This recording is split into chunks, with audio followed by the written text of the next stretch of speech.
Bom dia, boa tarde, boa noite, pessoal. Aqui é o professor Eduardo Grunge para as nossas últimas atividades não presenciais do ano de 2020, ok?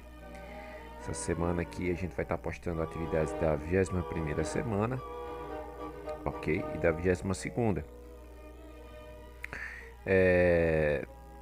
Isso porque na última aula a gente colocou a 19 e a 20, né? Que deu tempo.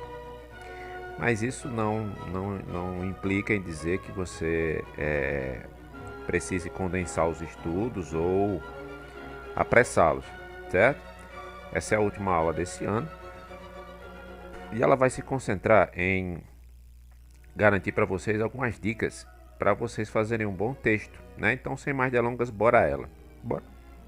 Bora elas. Dica 1. Leia com atenção. A leitura cuidadosa é essencial para entender a ideia que o texto quer passar. É importante atentar-se ao tipo de texto, procurar os elementos principais que demarcam a ideia central e tentar entender o objetivo daquilo que está sendo lido. Ou seja, gente, é preciso que você tenha dê uma primeira leitura nesse texto que você quer interpretar para você saber mais ou menos do que é o assunto que está sendo tratado. Fica mais fácil. Se você saber mais ou menos a ideia do que é, fica mais fácil a sua interpretação, né? Do que ler cegamente. A gente dá uma passada de olhos, olha as imagens, olha o título do texto, olha as figuras, e aí a gente tem uma boa ideia do que trata. Isso ajuda muito na hora de interpretar, porque você carrega o seu conhecimento de mundo, o seu background para a leitura. Então fica muito mais fácil. 2. O enunciado também requer interpretação. Interpretar os textos é importante, mas uma boa interpretação do enunciado também pode fazer bastante diferença. Você pode circular ou grifar palavras-chave que te ajudem a entender o que está sendo solicitado na questão. Aí, para o caso de a gente ler e ter que responder perguntas sobre o texto. Aliás, eu acho que a maior parte dos erros que eu vejo quando eu estou ensinando o texto é o aluno que ele não consegue compreender o que está sendo perguntado. E é muito importante entender o que está perguntando.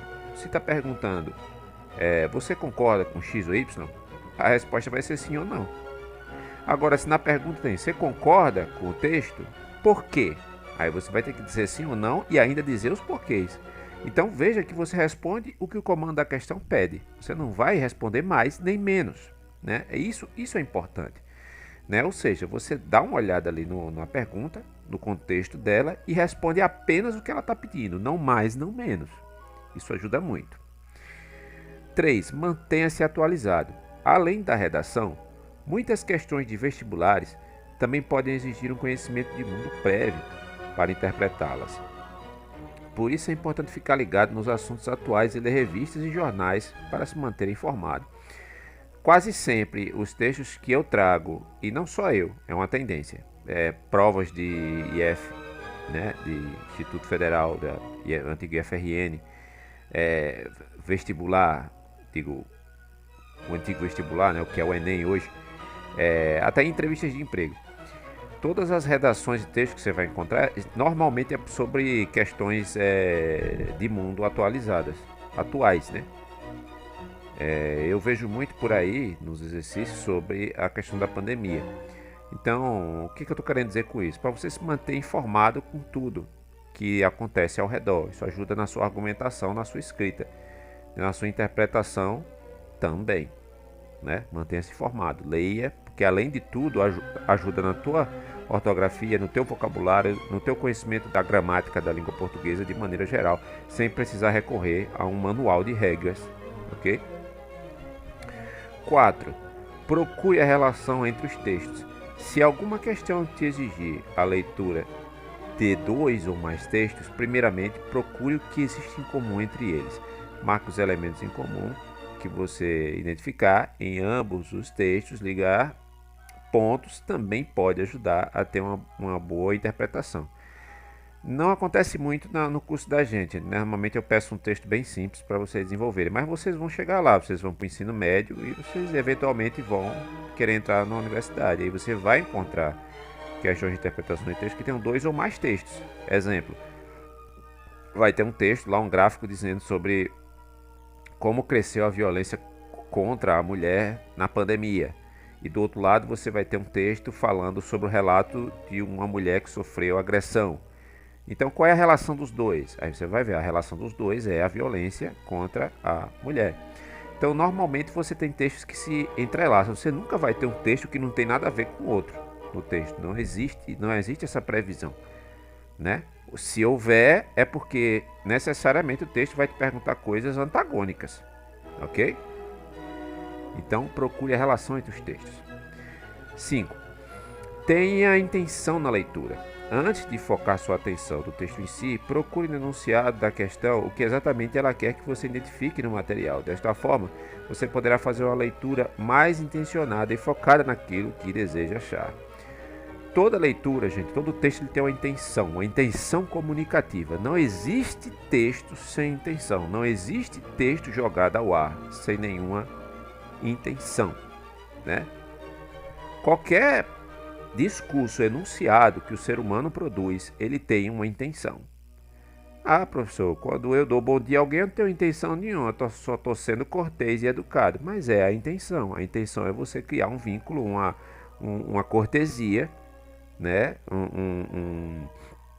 Um afago moral, uma educação com quem você está interpelando um discurso. Então todos os textos, o noticiário, a propaganda do supermercado, todos têm uma intenção. Então, na prova, qual a intenção? A intenção é você interpretar. Então você já vai na leitura com uma intenção, certo? Você precisa identificar essa intenção.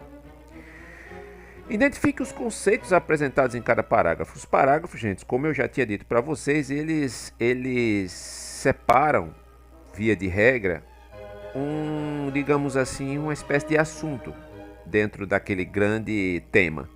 Ele fala sobre uma coisa específica. Então veja o que aquele conceito está apresentado naquele parágrafo. Identifique o objetivo do autor.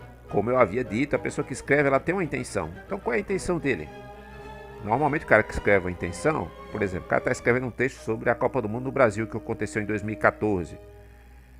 Aí no título tem dizendo assim, desperdício de dinheiro público. A intenção dele claramente é criticar a Copa do Mundo no Brasil. Ele, com certeza, com o título desse, ele não vai estar buscando dizer que foi legal, entende? Então, o autor ele tem uma intenção, mesmo que não esteja explícita, você precisa procurar, isso ajuda. Analise a linguagem utilizada. A linguagem são várias, gente. Ou ela é gráfica, ela tem elementos, ela tem fotos, ela é em forma de prosa, ela é em forma de texto, ela é em forma de diálogo. Então, você veja a linguagem utilizada para você poder extrair a melhor maneira possível as informações. Sublinhe as ideias mais importantes. Isso acontece nos parágrafos. Você chega num parágrafo e dá uma lida geral, pega aquelas palavras mais expressivas e tenta ali saber o que é o mais importante. Aliás, esse parágrafo aqui está falando de prevenção. Nesse outro parágrafo aqui ele está falando das obras que foram feitas pelo governador. Então você vai assim vai marcando as coisas mais importantes do parágrafo. Isso ajuda muito. 5. Tente reescrever o texto com suas próprias palavras. Isso é se você houver tempo, gente. Isso não é muito mais um exercício. Você reescrever o texto falando a mesma coisa com outras palavras. Isso ajuda muito a você desenvolver sua redação.